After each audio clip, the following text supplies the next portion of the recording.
I'm appalled at what you said on that pod thing. It's disgusting. This is the After the Show podcast. It's where we get honest and real with yo ass. So sit back, relax, have a blast, because it's time for the After the Show podcast. Alrighty, hello and welcome to the KVJ After the Show podcast. Working our way to the weekend. It's Thursday already. Okay, here we go. Yeah, we are trucking, baby. Uh-huh. Yeah. Looking forward to that weekend. Do you have big plans, Virginia?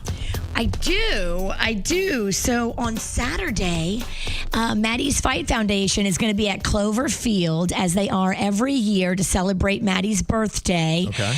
And Maddie and I are birthday twins, so we're actually going to be celebrating about a week and a few days early. So it's a special thing, and I'm so excited to be out there.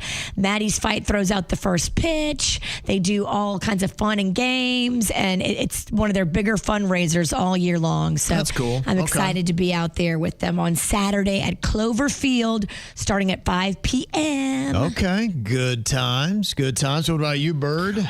Booked as a library. Does anyone? Yeah, I'm booked, Kevin. Okay. All right. I got a dinner on Friday night. Mm-hmm. Oh, yeah. Hibachi dinner with one Virginia Sinicki and her husband, Panda. Okay. Yes. A Denny's. Yep. His wife, Jen, my girlfriend, Honey's Face. Okay, good this times. This is a big deal. Possibly even a couple other Snack Pack members, Klepto and Twigs. Okay. I love it. Now it's getting very big. We might have to slow this party down. We invited Kevin. Kevin's so busy on Friday. He has like 10 stops to make. And he's like, well, after I go to all 10 of those stops, then I'll come see you guys. I'm like, when I heard Kevin's schedule, I'm like, that motherfucker ain't going to be at hibachi. Yeah, I'm going to try. I've got to go see the game day. I'm an endorser for them, and they've got locations. We're going to Weston, then we're going to Miami Lakes, then we're going to Aventura, and then we're going to Boca.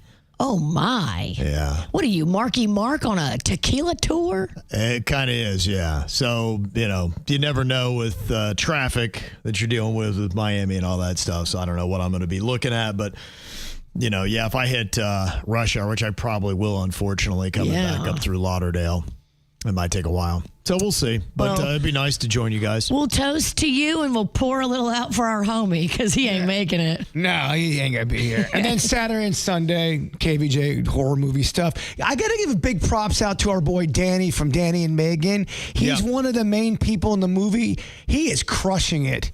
He's doing a great job. He is a wonderfully talented individual with a heart of gold. Doing a great job. So very fortunate. I know we don't have suits in this one, but to have Danny is a fine pickup. Yeah, they're great. They are. And I love Megan as well. Mm-hmm. She'll be in the movie too. Nice. I'm trying to talk our program director David into being in it.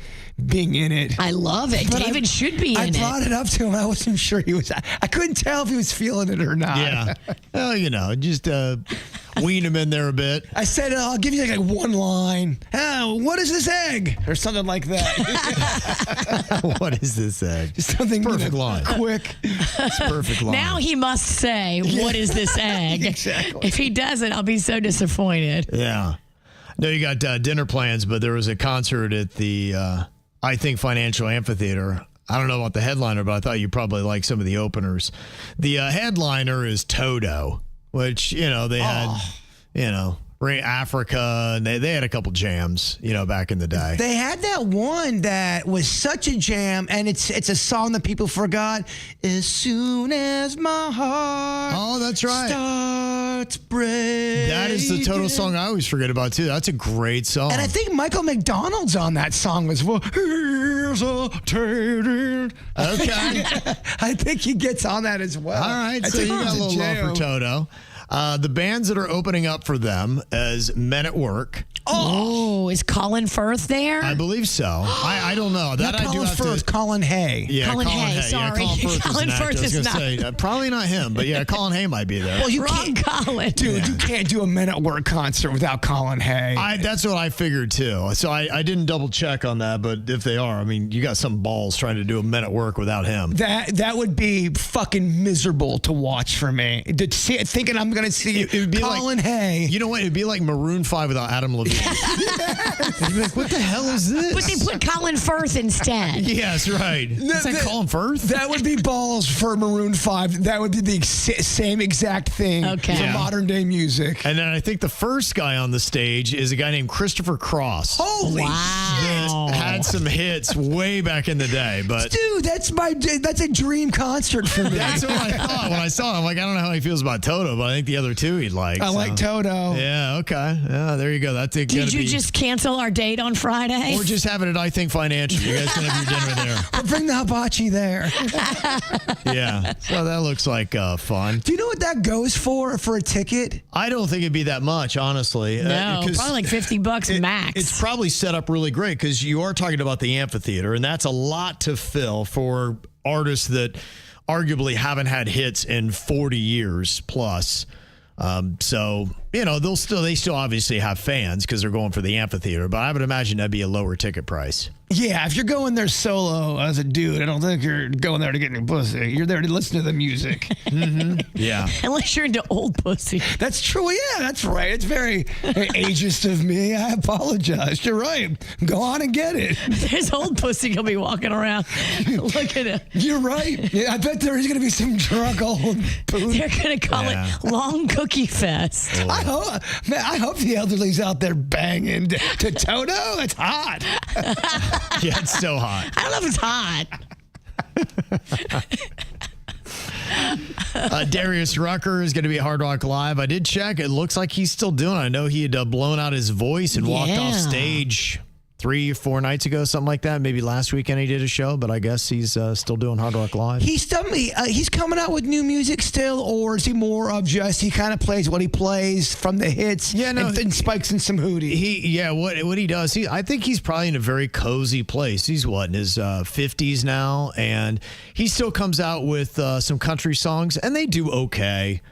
They're kind of milder hits, but you'll still hear Darius Rucker on the radio, and then he kind of reunited with his Hootie Boys, and so he'll do enough country to kind of keep that audience going, but then he'll just for fun. It's almost like his college buddies. That's cozy. I think they all kind of still live there around Columbia, South Carolina, and they're like, yeah, let's go out and play for fun again. And they do that. So Okay. I think he's in probably a pretty good place. He's in a better place than a lot of people. I can tell you that much. Yeah, he's still got people want to pay to see him sing, and he's got two pitches that he can do, and the Hootie songs too. In fact, there's a song right now. I hate when they do this, and country does this, where they just freaking take a song and they rip the whole damn song off. Hate it. Yeah, somebody it's out right now, and it's one of those artists that I don't necessarily love. They just ripped off "Hold My Hand." And it's the whole Hootie and the Blowfish, Hold My Hand, but it's redone as a country song with just like another 2 or 3 words added to the whole Hold thing. my hand. That's the whole hook, and it's the whole freaking song. I'm like, you know what? I'll just listen to the original Hold My Hand. Like, why am I listening to this refab shit? When's the last time that? Oh, yeah. I got a fast car. Yeah. I did not. Well, that's just a remake. This is where I'm talking about. They repurpose a song and make it a new song. Like one country artist had redone, I think it was Drift Away, that song, but they made it in my Ford Chevrolet, something like that. I do know. I heard that song. I wanted to jump out of my moving car. Terrible. Yes. I hate when they do that. Oh, Kevin, I heard that not that long ago. I hated it. It's just it's too much. I rarely like those songs because it's just like, I don't know. Because all I want to do is listen to the original. I'm like, I don't want to listen to this made shit. Give me the beat, boy, free my soul. We're singing country music, not rock and roll. Yeah, something like that. Yeah, I don't mind somebody when they do a complete remake of the song. It's weird. I don't mind that. But when you've refabbed it and it's pretty much the original with just another device on it, I'm like, kids is so lazy. I don't know why that bothers me, but it does. Bothers me. It's not my cup of soda. Yeah, so I've heard that. I'm not a fan of that. And I am not aware of who she is, but I imagine one day people will be saying the same thing, and they going, oh my gosh, did you hear this artist named Britney Spears has passed away? You ever heard the name Connie Francis? Yeah, we talked about her. Okay, yeah, she passed away at the age of 87. She died? That's what passed away means. Damn. Happened so She sudden. just got that shine.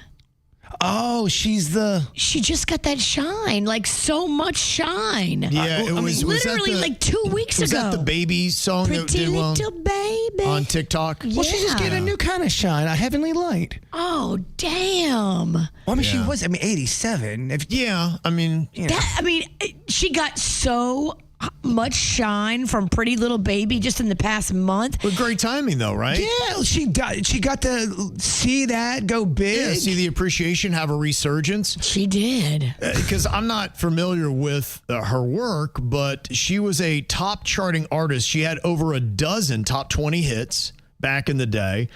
Who's Sorry Now, Don't Break the Heart That Loves You, The Heart Has a Mind of Its Own were just 3 of her big hits. I don't know any of those, but she had her breakthrough on American Bandstand with Dick Clark. Wow. Back in the day. And the reason why she's so significant to South Florida is she starred in films like Where the Boys Are.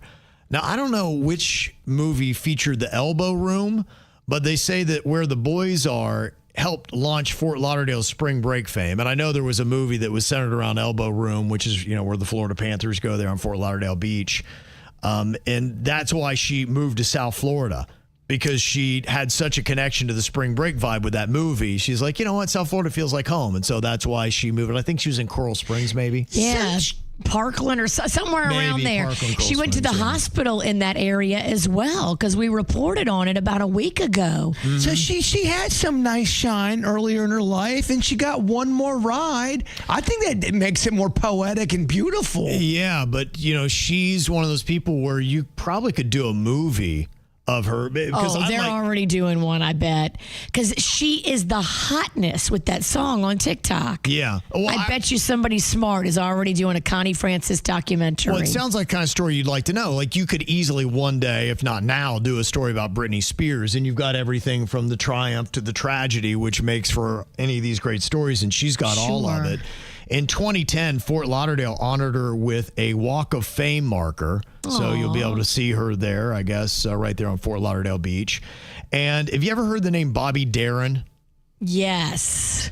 He was one of those heartthrobs back in the day. Way back in the day. That was the big romance. So we would have, if we were doing the dirt back in the 60s or whatever, we would have been talking a lot about Connie Francis and Bobby Darin. And apparently their romance ended after her father threatened Bobby Darin with a gun. Damn. Relationship over. She then went on to get married 4 times. In 1974, she was raped in a hotel room Oh, no. and later won a settlement. Her settlement was $1,475.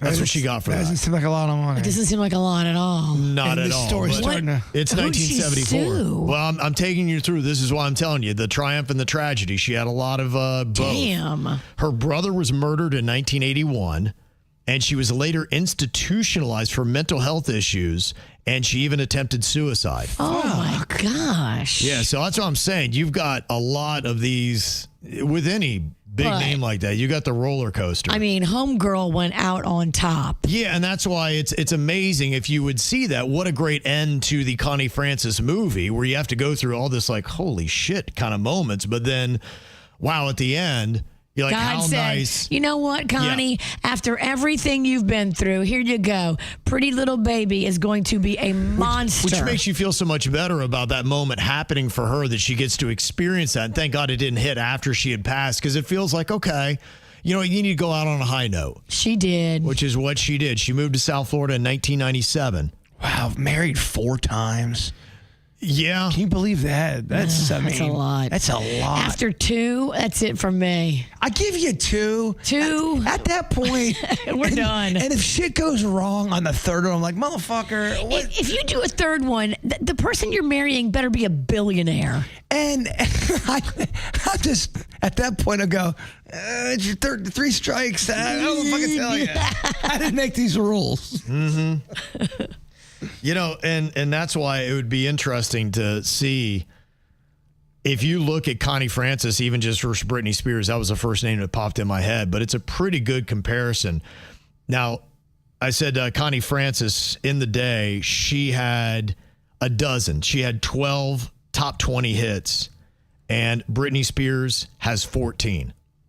All right. So, I mean, they're not really that far off. And she's even got that big movie or several movies to ride on, which Britney Spears. Crossroads is pretty big, Kevin, Kev. Come on show now. some fucking respect. Ain't nobody giving her a marker for the movie Crossroads. Come on. I love rock and roll.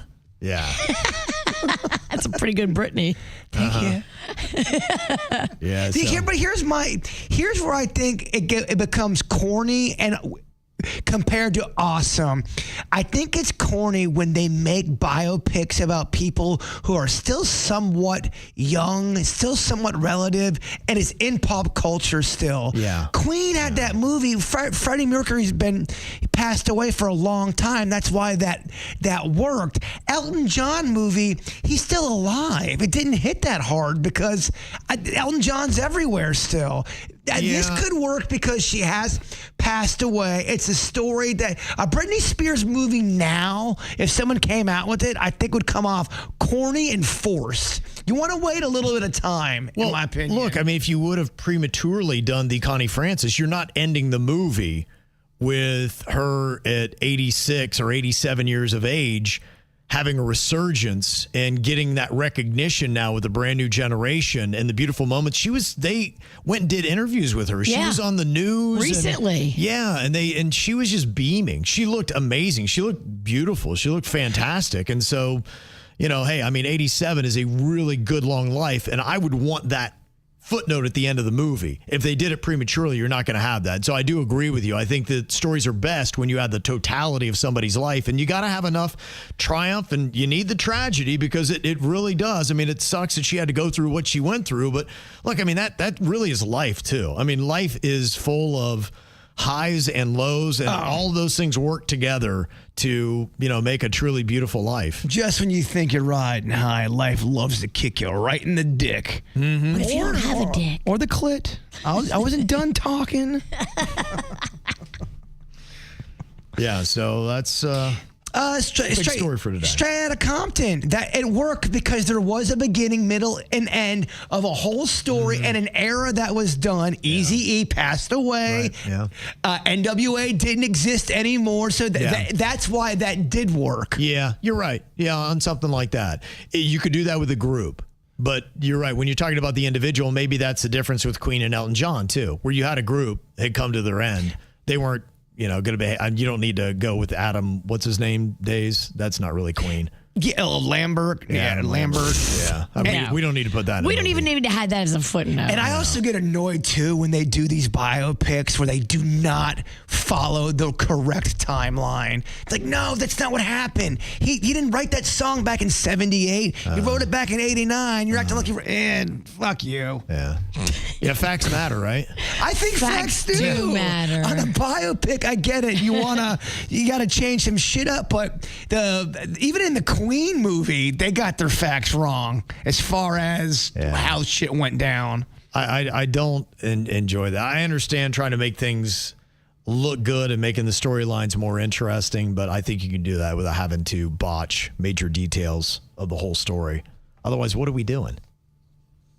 Well, it was showing Elton John writing and singing, coming up with a song he came up in the 80s, but it's set like in 75, and it annoyed me so bad. I'm like, no, that was a hit in 84, not 75. Yeah. So if you're going to take that many liberties, what was that movie they did where they actually sang Tiny Dancer? Remember they were on the bus and it was about the band? Almost Famous. Almost Famous. Was it about Blackwater or something like that was the name of the band? I think it was a relatively fictional band, but it really kind of just took all the stories of bands of that era and what it was like to be in one of those bands and follow that. And that was cool because it wasn't real. Right, exactly. They took the That's what I'm saying.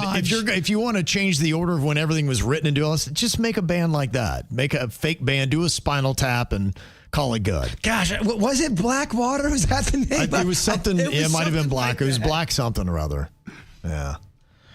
A couple of emails that we got. Stillwater, is that what it was? So. Okay. Stillwater. He yelled at me and scared me. Would you stop yelling at Kevin? And I still don't know if I'm right. Kevin peed a little. I'm sorry. I just went to the toilet. Damn. And I forget we're on the air sometimes. Mike said it was loosely based on Aerosmith. Okay, that's interesting. I can see that. Yeah, and that would be quite a story, too. I'm sure Aerosmith is. Yeah, I bet some people in Aerosmith don't want that story told. Probably not. You're right. And you got to tell it right. Honestly, yeah, if he's diddling young girls and all that stuff, which that's the story, right? With There's a story, old Steven Tyler. The parents let him adopt the girl, but she was like 15 or 16 years old. I do remember. They kind of basically sold her off, right? Pretty much, and he wasn't her guardian, if you know what I mean. I want that stuff, though. It's nasty, and it's gritty, and it's tough to watch, but, I mean, it makes the story, doesn't it? It's legit. Yeah, if a band says they're doing their own movie, I'm like, all right, it's bullshit. Fluff. Trying to control the narrative. Yeah, I don't want that. Now, if somebody that was on like a roadie that had documents and a diary and pictures and all that shit, let's hear that story. Exactly. Mm-hmm. Well, the Weed Witches sent us an email. Jill here.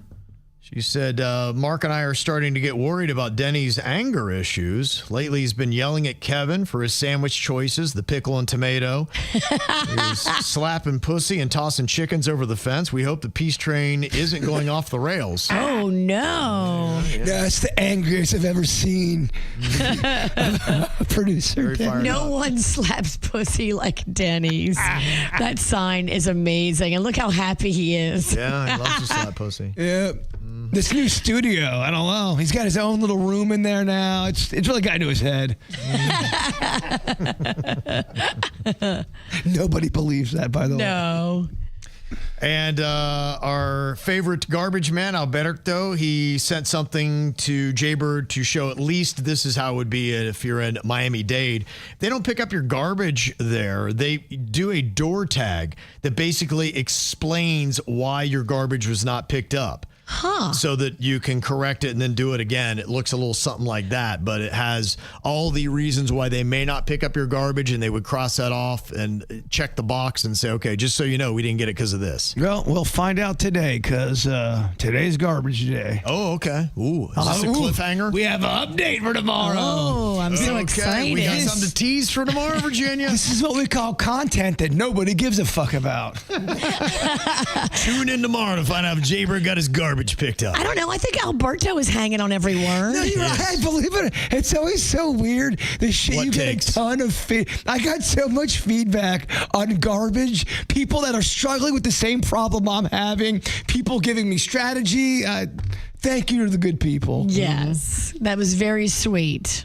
Charlene doesn't want to miss the KVJ horror movie and is already asking about how she buys a ticket. And I think we can at least let people know what the process will look like when they do go on sale. So you're not missing out on anything right now. Yeah, so we will pre-announce way ahead of time. We're not going to be like waiting a week before. But I've been teasing it, and I've been putting the date of the premiere where you're going to see the movie. Now, October, I can say that, right? Yeah. October 11th is the event. I believe we wait a day and then we're going to upload it on that Monday Right. We need a day to edit out whatever I say that we have to edit out from the actual show. But I really am encouraging everybody to please dress up at this thing. I know. So it was so fun 2 years ago. We did it 2 years ago. There was a red carpet. All the actors in the movie walked the red carpet, and all the fans that came out dressed in Halloween costumes or their favorite KVJ character from 20 years of KVJ, the favorite character you ever had. And the costumes were so creative. KVJ Nation was on point. It was a lot of fun. And we took pictures with everybody, and we all hung out. We're going to even do more with it this year and really delve into the mind of the director. Okay. Really have him up there talking about the movie and the behind the scenes and some of the actors up there with him. Well, there's a story that's really happened that changed a lot of things, and you guys sort of know what's going on. Based in real events. But I'm anxious to tell KVJ Nation about this. I'm pretty pumped. And they'll get it there at the premiere. Now, How does that work? Because I know before we've filmed stuff. So is that something where we can record that and then drop that the next day, the Q&A and all that kind of stuff? Yeah, because what I would like to do, but I wanted to talk with you. I would love for you guys to host a little presentation. People thought when I said PowerPoint presentation that the movie was about a PowerPoint. No. What I'd like to do is tell the audience exactly what's going on, show receipts, show all kind of things, and I figured you guys could know the right questions to ask. Kind of like an outside the actor's studio. You'll be James Lipton, Kevin. Yep. And then it'll be a whole thing. Mm-hmm. That'd be fun. I love that. That'd be cool. That would be cool. Yeah, that would be fun. Yeah. Okay, so I think that's how it'll look, and then we'll make sure that we record it, and then we'll drop it the next day for anybody that either couldn't get a ticket or just couldn't make it out. You'll be able to see it, and then the movie will be up there on the KVJ Show YouTube channel too to watch. And we're going to do it just like we did it last 2 years ago for charity. Yes. We're doing it for Maddie's Fight Foundation. So all the money raised from the ticket sales, 100% after the minimal costs of paying employees at the malts. That's all that happens. All the rest of that money goes to Maddie's Fight Foundation. When we did it 2 years ago for Little Smiles, it was a $10,000 donation. And that's for one night for a goofy horror movie that our audience raised at. That's a good night of raising money. It really is. Thank you to the malts because they are donating the space. They don't charge anything to us or to Maddie's Fight Foundation, and Andrew and his team are so amazing. They love doing charitable stuff, and they themselves are a 501c3. Mm-hmm. So they understand that, community support for what they do is very important.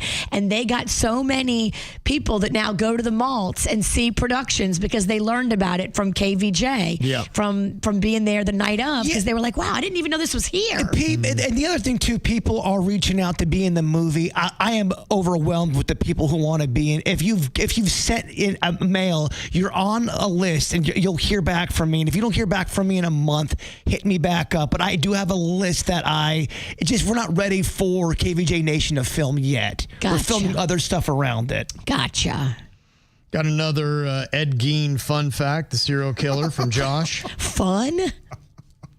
I think this goes in the unfun fact category. We do either fun or unfun facts, and sometimes I like the unfun better. I tell you what, though, this Gein's got a lot of emails coming in. Yeah, he's got a lot here. Ed Gein, the serial killer, had a belt made from stitching together the nipples of his victims and the bodies that he grave robbed. Yeah, that's a very unfun fact. A nipple belt? Yeah, that's not a fun fact. He supposedly didn't have a very large kill count, though. Okay. Old Ed. He only had a small necklace of nipples? He had a small necklace of nipples. Now, that's just what but back then, who knows what the fuck that guy did? You know what I'm saying? Yeah. Mm-hmm. Yeah, I think you could get away with murder pretty easy back then. Damn. Hey, let me take you out to this field that no one's ever going to visit. A lot of girls got murdered going out to a field because the guy pretended to be a photographer. Oh, Christopher Wilde you talking about? Yeah, doing like modeling pictures and, hey, let's go out in the middle of this field where no one can hear you scream. Christopher Wilde. And you just stand right by that big hole in the ground. Yeah. It's crazy. There's some... South Florida's got some fucked up murder stories and a lot of cold cases, and I think some are connected with certain people who either got the chair already or is waiting to use it as a bargaining chip. Okay. You're not going to say any names? Well, you can't say names because what if you're wrong? Oh. Never stopped us before. Yeah, I say names all the time. I'm usually wrong. Also, too, I also want to be if there's people in Palm Beach County, and there's two cases here in Palm Beach County that I want to be respectful of the family, but I would love to do a podcast and do a deep dive because I think somebody around this neighborhood knows something about two cases. I think someone knows something about Rachel Hurley, and I think somebody knows something about Christina Luna. Two cases that's always haunted me. Okay. All right. He's on it. I'm not going to sleep tonight. Comment from Jeff about a story Virginia had in the Dirt today about Buzz Aldrin addressing the lunar landing being faked. And Jeff said the Indian Space Research Organization The Chandrayaan-2 orbiter captured images of the Apollo 11 and Apollo 12 landing sites. So, yeah, facts matter. I think he's saying it did, in fact, happen. Okay. Got this email from Taris. We were talking about cloud seeding, weather manipulation. Really kind of a thing I never gave any thought to because I didn't, think it was possible. But there are stories now that have been popping up in the news about it. In fact, I saw that Florida airports must now file monthly reports on weather modification or risk losing state funding. The law bans releasing substances into the atmosphere to alter weather, climate, temperature, or sunlight. So, I guess that is a thing. Critics say the law promotes conspiracy theories like chemtrails and note that no weather modification licenses have ever been issued in Florida since 1957.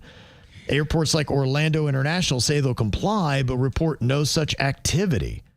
That is one of the biggest things I get sent to me for Weird and Whatever podcast. Weather modification. Well, the chemtrails. There are people who really believe they just have seen some shit up in the sky that looks, I don't know, like a mist, but it's not raining, but it's just, there's something just out in the middle of the sky looking very wet, if you know what I mean. Yeah. They say the law has drawn criticism from cloud seeding advocates and scientists who say there's no evidence weather modification, such as that blame for the recent Texas floods, is happening. Federal agencies, including NOAA, confirm they do not conduct or fund such activities. And Taris, our ride or die in Pompano, said, I'm catching up on the podcasts.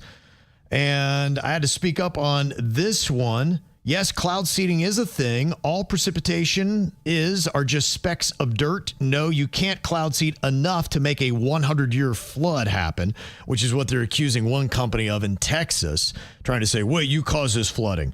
No, weather manipulation is not a thing. I'll spare you the atmospheric thermodynamics because it sucked to take it and it sucks even more to listen to it. But FYI, Bird, you don't need to bring your trash guy a pizza. Just order another can. Okay. There you go. All right. So that's the gift. Yeah. Dress up as Captain Crust and give your trash guy a pizza. Because people love handling garbage and food at the same time. Usually very sanitary. Yummy. Let me just lick this brown stain off my hand first. But do you think with all this weather control stuff we're talking about, to me, what would really be just mind-blowing if somebody really did have a machine of sorts? Oh, I think I'm going to hit earthquake today. Button pressed. Oh, tornado in Oklahoma. Button pressed. Kind of like a Dr. Claw from Inspector Gadget situation. I think that would rock people's world. It would. And, it's not so far-fetched that you could do things like that and control. I think in the future, maybe 100 to 200 years from now, you're going to have these kind of things like we have nuclear weapons, which theoretically could end humanity and planet Earth, that are going to exist. And you just have to hope that we are evolved enough at that point where we don't have wars and we don't care to take out large sections of the populations or of planet Earth, and everyone's hashtag be cool. This is like in war games, thermonuclear war. Yeah, it really is. It's crazy. Yeah, that podcast I was talking about yesterday with a guy speaking on quantum and what quantum is, from quantum computing to everything else. It's kind of a mind-blowing thing that he said once that is accomplished, then there's just no limitation of what we can do. So he said that's why you need to be the first to it. So you don't want to trust that China's going to be cool when they come up with quantum. It's crazy some of the shit we talk about now. If it was 12 years ago talking about it, I mean, I was talking about some of this shit and people thought I was fucking a lunatic. Now I'm hearing people go, there's a chance mermaids could exist. We don't know. We just do not know. And people they're not getting laughed out of the room. Yeah. Yeah, quantum's something I definitely want to know more about. I'm going to start looking into what all that does, because that sounds like that is when we get to that level as a species and are doing quantum, then I think we're going to be like, wait, what the hell is going on? There's stuff that I sort of understand it, but I still get confused with it. But it seems like it could be possible and likely. It's the changing of dimensions. Yeah, Different that's part of quantum. Yeah. I sort of understand it, but then I get lost. And then when you have two different dimensions going on or two realities going on at the same time, it starts to blow my mind. Where they observe that is, I guess, when you can split an atom, you could take the atom and put it one half, and it could be in Japan, and the other half could be in Florida of the atom. And they will somehow communicate and react exactly the same in that far away of locations. And that's why they think that is the demonstration of the multi-dimensions. And that's why people think, okay, these UFOs, they have to travel so far to get here. Some people believe they have technology where they're able to, they figured out how to jump from dimension to dimension. Quantum leap. And that's how they can get here. That's how they get here so quick. It all ties back to Scott Bakula. Every fucking piece of it starts, it comes back to Bakula. People are saying Ant-Man. I got to watch that movie, and you're probably not going to get the truth of what quantum is, but you have quantum leap and all that stuff. So we've known the concept, but now they're starting to say, okay, in practicality, we could achieve quantum if, and the first step is mining the hydrogen-3. Wouldn't that be some shit if all of a sudden we found out it was all real? Mermaids, werewolves, dragons, different dimensions, aliens, Bigfoot. Crazy, right? Wouldn't that be fucking up? That would be wild. People would lose their minds. All your little answers. People couldn't handle it. Had a scary moment here for Michelle. She sent an email. I don't know if you saw, there was a 7.3 magnitude earthquake that was near Alaska, and they actually got a tsunami warning. And thankfully, it doesn't look like anything happened with that. Yeah, I saw that. They all rushed to higher ground thinking that a tsunami might be coming, but then I don't think it did. That's good. Mm-hmm. That's another one that is scary and tricky, because I think if you don't know what a tsunami is, or, you know, the conditions, I think you're one of those people that go, oh, the ocean's doing something so neat and cool. Why is the ocean draining? Let me stand here and get some pictures. Fuck. Because it looks like it's not coming as fast, but I mean, there ain't nothing stronger than water out there. Mm-hmm. Maybe love. Damn, I don't know. I think water's stronger than love. Damn. I think water would fucking destroy love. And Joanne giving you a little advice on the norovirus and how to knock it out. She said it is highly contagious and it can live on surfaces for a long time, and it is hard to kill. Yes, that's why I was Lysol wiping everything. Yeah. All right, so Friday night or Saturday morning, you think, Kev, when me and you are shitting our pants and throwing up everywhere? I'll wake up and the first thought I'll be like, it's Saturday, the weekend. That's going to be my weekend. You'll start feeling just ready for Monday's show. I'll be fine to drive every inch of South Florida tomorrow. I'll be fine then. I won't get it then. It'll just be when I'm finally like, oh, I'm finally free to have some. So you think it's going to leapfrog over me because I have zero symptoms? I really believe that you have... Counting on it. Yeah, you've got viruses that you have, but because you have witch-like powers that you keep them down, and I don't know, you don't even know you have it. I mean, I haven't even had a wet fart. But a weak-ass immune Pennington over here, a fucking kid sneezes in Port St. Lucie, and I feel it from here. I'm sick for 3 days. Mm-hmm. She said, I highly recommend getting the Lysol laundry sanitizer located in the detergent aisle and washing everything with that on a sanitized super high heat cycle on top of sanitizing every surface you can with Lysol or something else that states on the bottle that says it kills norovirus. All right. Okay. I hadn't thought about the sanitized laundry. I did start doing laundry yesterday, and I did everything on super high heat with regular soap, but... She said, make sure to use them as directed, too, because most say to spray and leave on the surface for a certain amount of time before wiping it off. I thought I started getting symptoms during the dirt of the day today, but then I realized it was the norovirus. What a dick. You got to take a chance sometime. She said another recommendation, especially for kids, is activated charcoal. Look up the dosage and mix it in some grape juice. Okay. All right. Things I never heard of. Okay. A lot of steps, but all right. Well, it's probably better than shitting your brains out for 24 hours. Poor Panda's not the same. He stayed home from work again today. Oh, wow. But when you get sick sometimes like that, you kind of feel almost, I kind of feel skinny after a couple days. You do, but you have to go through hell to get there. But as soon as you look at a cheeseburger, you gain it all back. Mm-hmm.